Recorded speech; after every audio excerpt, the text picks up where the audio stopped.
ઝાલોદ રામસાગર તળાવ પાસે street light બંધ, વારંવાર લેખિત મૌખિક રજૂઆત કરવા છતાં પણ પરિણામ શૂન્ય.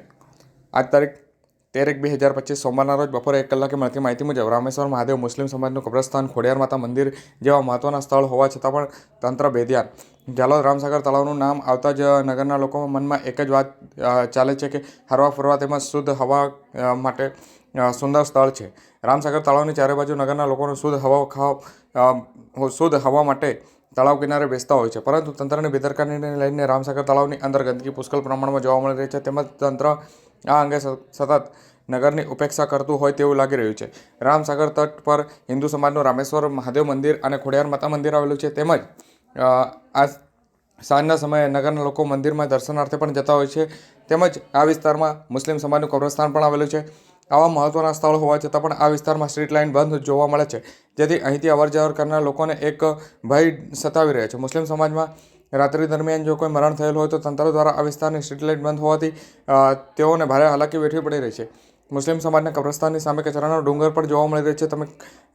તેમાં કેટલીક વાર આ માર્ગ પરથી હટાવવાની માંગ પણ કરવામાં આવી છે, પરંતુ આ બાબતે તંત્ર કંઈ પણ કામગીરી કરતું જોવા નથી લાગતું. સ્ટ્રીટ લાઇટ બંધ હોવાને લઈને કેટલાક અસામાજિક તત્વો અહીંથી બેસી રહે છે અને નશાકારક વસ્તુનું સેવન કરતા હોવાનો પણ લોકોનો આક્ષેપ કરવામાં આવ્યો છે.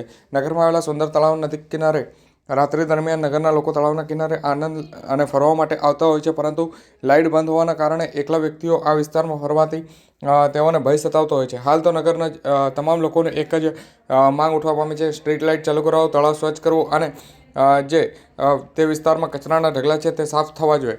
પરંતુ આ તંત્ર આ મામલે કેટલી જલ્દી આળસ ખંખેરી અને નગરના હિત માટે આ સુંદર કામ કરશે તે તો આવનાર સમય જ બતાવશે.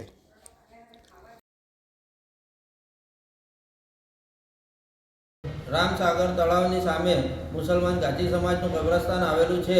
ત્યાં આગળ સ્ટ્રીટ લાઇટો ચાલતી નથી અને રાત્રિ દરમિયાન એટલું બધું અંધારું પડે છે કે મરણવિધિમાં બહુ તકલીફ પડે છે. અને ત્યાં અંધારાનો લાભ લઈ અસામાજિક તત્વો દ્વારા નશાયુક્ત વસ્તુઓ લઈ જોવા મળે છે. અને રોડની સાઈડમાં એટલી બધી ગંદકી છે કે વારંવાર નગરપાલિકાને લેખિત અને મૌખિક રજૂઆત કરવા છતાં પણ ત્યાં કોઈ કામગીરી હાથ લેવાતી નથી. મારું નામ નાજીમ રજાકભાઈ ગુડાકા. થઈ ગયું.